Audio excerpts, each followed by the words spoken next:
خدا میں یسوع مسیح کا ازلی پاک اور محیب نام میں آپ سب کی سلامتی ہو، اور آپ سب پر خدا کا رحم اور ترس ہمیشہ ہوتا رہے۔ میری دعا ہے کہ جتنے لوگ ہمارے ساتھ ہیں خدا ان کو برکت دے، اور جو خدا کے کلام کو سن رہے ہیں، ہمارے ساتھ چل رہے ہیں، ان کو اور بلیسنگ دے۔ اور میری ریکویسٹ ہے کہ ہمارے اس چینل کو جو گاڈ ود اس کے نام سے ہے، لائک کیجئے، شیئر کیجئے، سبسکرائب کیجئے۔ آپ کے سامنے خدا یسوع مسیح راستی کی ذات معتبر کے لبہ مبارک سے خوبصورت نکلے ہوئے الفاظ اور کلام کو پیش کرنا چاہتا ہوں۔ شاگردوں نے خدا یسوع المسیح سے کہا کہ اے خداوند ہمیں دعا کرنا سکھا۔ منجی دو جہان، رحمت العالمین، جو حکمت اور دانائی کا خزانہ ہے، جس میں خدا کی ذات اقدس نے خود کو آشکار کیا، ظاہر کیا، اس نے شاگردوں کو یہ کہا کہ دعائے ربانی سکھائی کہ کس طرح سے انہوں نے دعا کر دی، اور یہ کہا کہ تم غیر قوموں کی طرح بک بک نہ کرو، اور یہ اصول دیا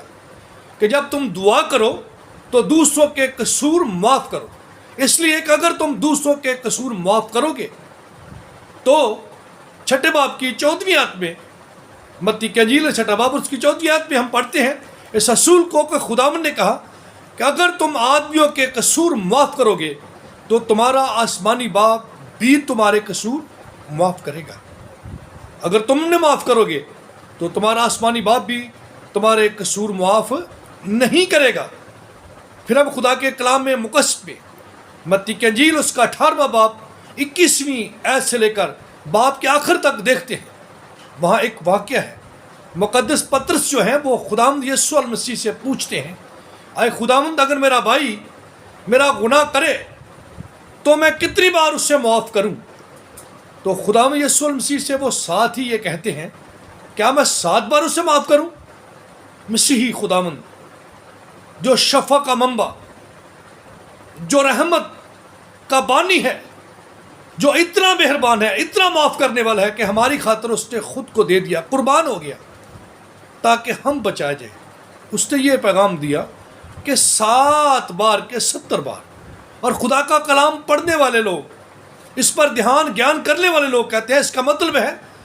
کہ جتنی بار بھی وہ تیرے حضور میں آئے اور صدق کے دل سے توبہ کرے، اس سے معاف کر دے۔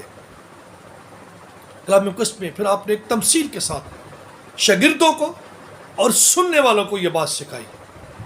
کہ آسمان کی بادشاہی اس بادشاہ کی مانند ہے جس کے بہت سارے نوکر تھے، اور ان سے اس نے قرض لینا تھا، حساب لینا تھا، تو ایک قرض خواہ جو تھا وہ اس بادشاہ کے سامنے پیش کیا گیا،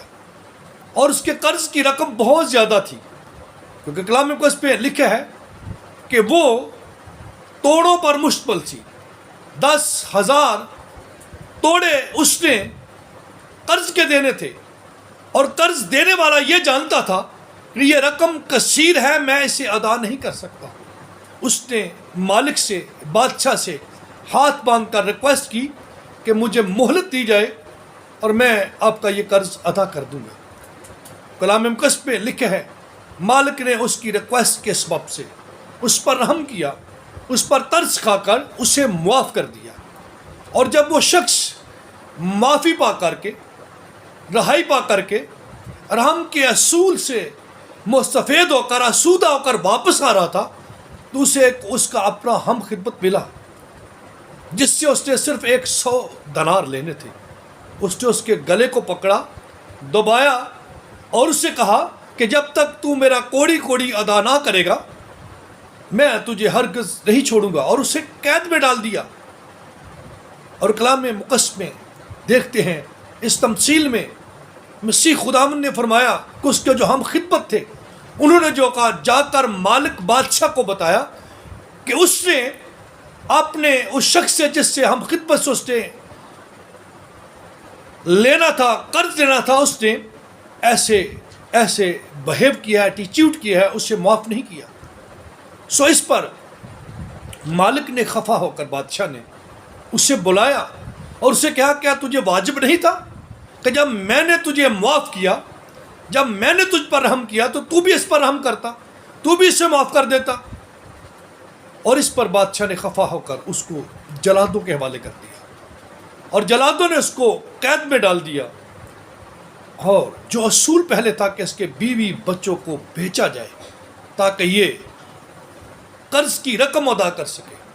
وہی اس پہ دوبارہ سے لاگو ہوا، اس لیے کہ اس نے خود معاف نہ کیا۔ میرے عزیزو، لاسٹ والی آیہ مبارکہ میں لکھا ہے کہ اگر تم بھی آدمیوں کے قصور معاف نہ کرو گے تو تمہارا آسمانی باپ بھی تمہیں معاف نہیں کرے گا۔ آئیے میرے عزیزو، معافی کے جذبہ سے بھرپور ہو جائیے، ہو کر اپنے دوستوں کو، عزیزوں کو، اقارب کو،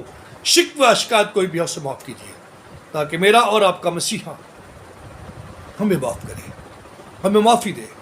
کیونکہ میں یہ سمجھتا ہوں کہ جس کے زیادہ قرض معاف ہوا وہ میں اور ماں آپ ہی ہیں۔ ہمارے گناہوں کا فدیہ ہمارے مسیحا نے دیا ہے، وہ ہم لوگ ہیں۔ میرے عزیزو، ہمارے اپنے جو ہیں، جو بیگانے ہیں، ان کا جو قرض ہم پر آتا ہے وہ تو بالکل تھوڑا ہے، وہ مختصر ہے۔ ہر وہ شخص جس کا تھوڑے آتے ہیں اسے معاف کیجیے، مت کسی کو پکڑیے اور اس کی عدالت کیجیے، کیونکہ مقدس یعقوب اگر اس کے خط کو پڑھے تو دوسرے باب کی 13ویں آیت میں لکھے ہیں کہ رحم انصاف پر غالب آتا ہے۔ میرے عزیزو، رحم کیجیے تو آپ پر بھی رحم ہوگا، معاف کیجیے آپ کو معافی دی جائے گی۔ خدا ہم آپ سب کو معافی کے روح سے معمور کرے اور معاف کرنے کا شرف کامل عطا کرے، تاکہ ہم سب خدا کے نام کو جلال دیں اور خدا کے بیٹے یسوع کی دی ہوئی تعلیم پر عمل پیرا ہو کر ہمیشہ کی زندگی کو حاصل کریں۔ God bless you all, God bless you Pakistan. خدا ہم آپ سب کے ساتھ ہو اور اس کلام کے مطابق زندگی گزارنے کا فضل کامل عطا کرے، آمین۔ دعا مانگیں گے۔ اعمال کے کل میں تیرے حضور میں اپنے ہاتھوں کو بلند کرتا ہوں، میرے خدا مجھے فضل بخش کہ میں لائق طور پر تیری خدمت کرتا رہوں، اور جتنے لوگوں نے یہ تیرا کلام سنا ہے، سن رہے ہیں یا آگے سنیں گے، شیئر کریں گے، لائک کریں گے، سبسکرائب کر کے خدا ہم تیرے کھیت میں کام کرنے کا شرف حاصل کریں گے، ان کی نسلوں پر، ان کے خاندانوں پر تیرا رحم اور تیرا فضل مانگتا ہوں۔ یسوع مسیح ناصری کے پاک اور بزرگ نام کے وسیلہ سے یہ دعا مانگتے ہیں، آمین۔ ایک بار پھر سے آپ سب کی خدا یسوع مسیح ناصری میں سلامتی ہو۔